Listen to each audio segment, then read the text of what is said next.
3월 31일 화요일 새벽 기도회를 시작하도록 하겠습니다.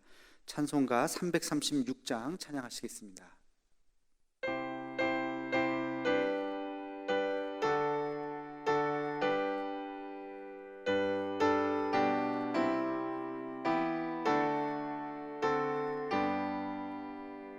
환난과 핍박 중에도 성도는 신앙 지켰네.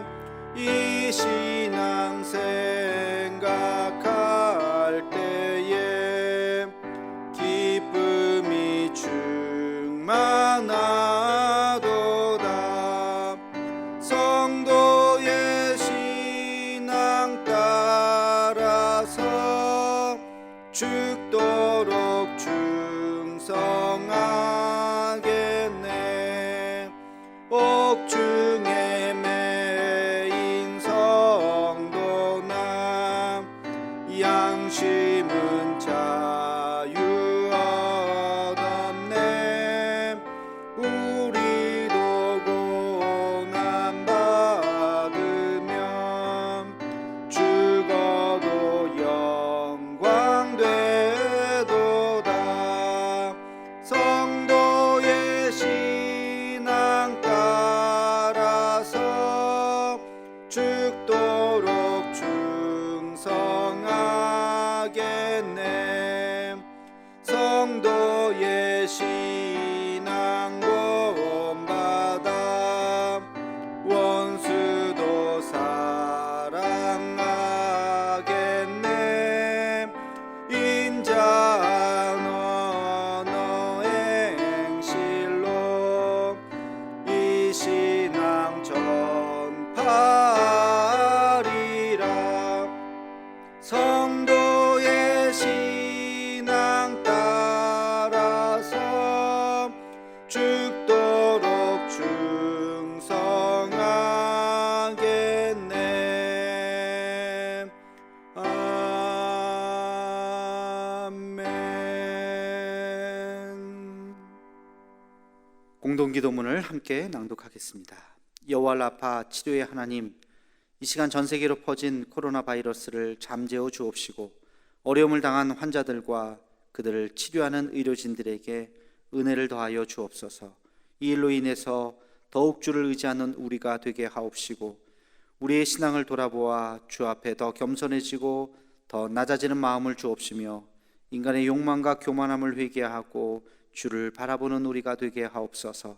이 나라를 긍휼히 여기사 더 이상 바이러스가 확산되지 않고 속히 치료제가 개발되게 하옵소서. 이 일을 지휘하는 각 나라의 지도자들에게 요셉과 같은 지혜를 허락하사 더 이상 전 세계로 확대되지 않고 진정되는 은혜가 있게 하옵소서. 이 일로 인해서 근심과 염려와 아픔을 당한 가정을 기억하옵시고 하늘의 위로로 함께 하옵소서. 예수님의 이름으로 기도하옵나이다. 아멘. 오늘을 여는 기도를 하겠습니다. 거룩하신 아버지 하나님, 오늘도 우리에게 귀한 날 허락하시고 하나님의 거룩한 전으로 나올 수 있도록 은혜를 베풀어 주심을 감사합니다. 날마다 하나님 앞에 엎드려 기도하는 것이 우리의 삶이 되게 하시며 하나님의 뜻을 물으며 하루하루 살아갈 수 있는 우리의 모습이 되게 하여 주시옵소서. 전능하신 하나님, 우리와 함께 하여 주셔서 어느 곳에 가든지 지켜주시고 성령께서 늘 언제나 우리 손을 붙잡아 주시며 더 복된 길, 거룩한 길로 걸어갈 수 있는 우리의 삶이 되게 하여 주옵소서. 이 새벽 시간 나만을 위한 기도와 내 가족만을 위한 기도가 아니라 내 이웃을 위한 기도가 하나님 끊이지 않게 도와주시고 아픔과 어려움을 당한 이웃을 위해서 우리가 날마다 기도가 멈추지 아니하도록 인도하여 주옵소서. 특별히 우리 한국교회를 기억하시고 참으로 어려운 시기를 걸어가고 있습니다. 특별히 작은 교회들, 또 어려운 교회들, 상가교회들, 하나님 아버지, 그들을 특별한 하나님의 은혜로 덧입혀 주셔서 이 어려운 시기를 믿음 안에서 이겨내고 하나님 아버지, 교회가 또 세상에 조롱거리가 되고 손가락질을 당하지 아니하도록 하나님께서 우리에게 은혜를 더하여 주시옵소서. 주의 이름이 더 영광스럽게 또 올려질 수 있게 도와주시며, 이럴 때일수록 우리 교회들이 더 세상에 또 신뢰를 받을 수 있도록 하나님 인도하여 주시옵소서. 오늘 말씀 가운데 하늘의 음성 듣기를 원하옵고 예수님의 이름으로 기도하옵나이다. 아멘. 하나님께서 이 시간 우리에게 주신 말씀은 요한복음 15장 1절에서 4절까지 말씀입니다. 함께 같이 읽겠습니다.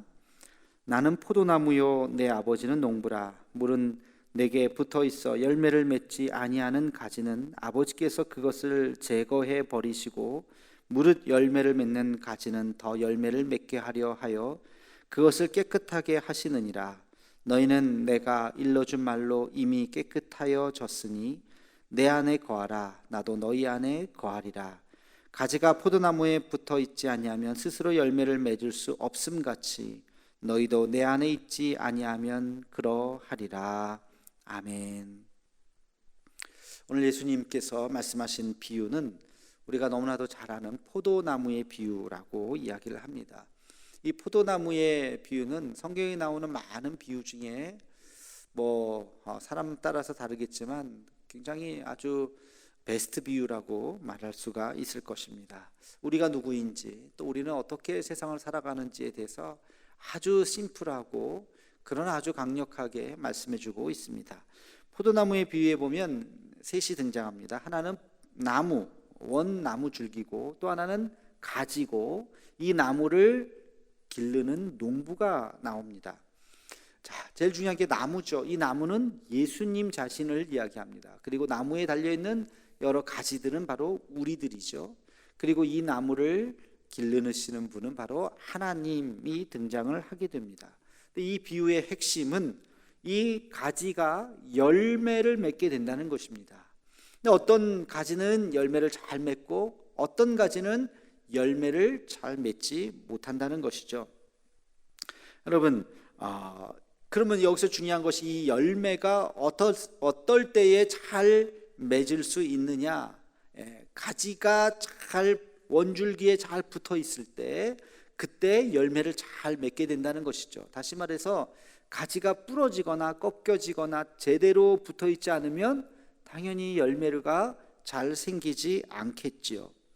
그러니까 이 비유의 핵심은 열매를 맺기 위해서는 가지가 나무에 잘 붙어 있어야 한다, 매달려 있어야 한다는 것을 말해주고 있습니다. 그러면 이 가지가 나무에 붙어 있다고 하는 것이 무엇이냐? 여러분, 이것이 오늘 말씀의 가장 중요한 핵심입니다. 무엇이 이렇게 가지를 붙어 있게 만드는 것인가 하는 것입니다. 매달려 있다라고 하는 것은 바로 이 나무와, 다시 말해서 주님과 우리의 관계를 말합니다. 관계. 하나님과의 관계를 어떻게 맺어가야 하는가? 여러분, 하나님과의 관계가 든든해지기 위해서 무엇을 해야 합니까? 기도해야 되는 것이죠. 날마다 나는 기도하는 사람인가? 또 하나님과의 관계가 잘 붙어있게 하기 위해서 뭘 해야 될까요? 말씀을 묵상하는 것이죠. 날마다 말씀을 읽고 묵상하는가? 세 번째는 찬송입니다. 우리가 하나님을 날마다 찬송 부를 때 우리는 하나님과의 관계가 든든하게 맺어지게 되는 것입니다. 네 번째는 전도입니다. 하나님의 말씀을 우리가 전할 때 우리 안에 하나님의 거룩한 영이 더욱더 강건하게 일어나게 되는 것입니다. 다섯 번째는 섬김입니다. 주님의 말씀대로 이웃을 섬기고 교회를 섬기는 것이죠. 그리고 교회를 사랑하는 것이고 성도를 사랑하는 것입니다. 이것이 바로 하나님과의 관계가 단단하게 잘 맺고 있다는 것을 말하는 것입니다. 하나님과의 관계가 잘 되면 열매를 많이 맺는다고 오늘 말씀에서 이야기하고 있습니다. 그 열매란 무엇일까요? 열매란 바로 형통함입니다. 하나님과 바른 관계를 맺고 있다면 하나님께서 이 땅에 살아가는 동안 우리에게 형통함의 축복을 허락해 주시는 것입니다. 여러분, 이것이 매우 단순하지만 아주 중요한 영적인 원리인 것입니다. 우리 흔한 말로 첫 단추를 잘 끼워야 된다 하는 말이 있죠. 첫 단추를 잘못 끼우게 되면 그 다음에 아무리 빠르게 잘 끼운다 그래도 전부 다 잘못된 것입니다. 다시 처음부터 해야 되는 것입니다. 여러분, 인생의 첫 단추가 뭘까요? 인생의 첫 단추는 바로 하나님과의 만남인 것입니다. 하나님과의 만남 속에서 하나님께서 내려주시는 그 은혜와 축복이 흐를 때에 그 사람의 모든 삶이 형통함의 축복이 흐르게 되는 것입니다. 세상의 것을 다 가진다 한다 할지라도 하나님과의 관계가 깨어지게 되면 그것은 첫 단추가 잘못 끼워지고 나머지 단추를 열심히 끼운 것과 같은 것입니다. 여러분, 지금 하나님과의 관계가 잘 맺어지고 계십니까? 하나님과의 관계를 깨트리는 것은 단 한 가지밖에 없습니다. 그게 뭘까요? 하나님과의 관계를 깨트리게 만드는 것, 그것은 바로 죄악인 것입니다. 죄가 있으면 하나님과 깊은 관계 속으로 나아가지 못하게 됩니다. 그러면 이 죄를 없애야 되겠죠? 죄를 없애는 것이 무엇입니까? 회개입니다. 회개. 우리가 살아가면서 죄를 안 지으면 좋겠지만 안 지을 수가 없을 것입니다. 살면서 우리는 이 모양 저 모양으로 나도 모르게 죄를 짓기도 합니다. 그러면 이것이 잘못된 것이구나 하고 그 죄를 깨닫게 되면 하나님 앞에 회개해야 되는 것입니다. 여러분, 반성은 회개가 아닙니다. 반성은 잘못했구나는 것을 단순히 깨닫는 것이죠. 근데 그 반성은 회개가 아니에요. 반성이 회개가 되려면 깨닫고 돌아와야 됩니다. 다시 돌이켜야 됩니다. 다시는 그 일을 해서는 안 되는 것입니다. 그것이 바로 회개인 것입니다. 죄에서 돌이키게 되었을 때 우리의 관계가, 하나님과의 우리의 관계가 온전히 회복되는 것입니다. 하나님이 주시는 그 은혜가, 그 통로가 막히지 않고 우리의 삶 가운데 흘러 넘치게 되는 것입니다. 그럴 때 우리가 하는 모든 일이 다 형통함의 축복을 얻게 되는 것입니다. 오늘도 나 자신을 되돌아보고 하나님 앞에 회개하고 그리고 거룩한 모습으로 주님 앞에 나아가고 하나님이 주시는 은혜와 축복을, 그 형통함의 축복을 누리며 살아가는 우리의 삶이 되기를 주의 이름으로 축원합니다. 기도하겠습니다. 거룩하신 아버지 하나님, 오늘도 성경 말씀을 통해서 우리가 하나님 앞에 잘 붙어 있어야 한다는 것을 깨닫습니다. 하나님 아버지, 오늘 말씀 가운데 늘 기도와 또 찬송과 말씀 묵상이 끊이지 않게 도와주시고 무엇보다도 내 자신을 되돌아보고 회개하며 죄가 우리의 가슴 속에 남아있지 않도록 돌이킬 수 있는 마음을 우리에게 허락하여 주시옵소서. 예수님의 이름으로 기도하옵나이다. 아멘. 오늘 우리 한 목소리로 또 같이 기도하겠습니다. 나라 민족을 위해서, 북한과 통일을 위해서, 또 세계에 흩어진 선교사님들과 태국의 이국찬 선교사님 그 사역을 위해서 코로나19가 어서 잠재워지고 치료제가 속히 개발될 수 있게 해달라고, 오늘도 우리 대도의 가족들 눈동자와 같이 지켜주시고 또 이 방송을 보시는 모든 믿음의 식구들 가운데 하나님께서 늘 함께 해달라고 기도해 주시고 1339 기도 제목을 보시면서 함께 같이 음악이 끝날 때까지 기도하도록 하겠습니다.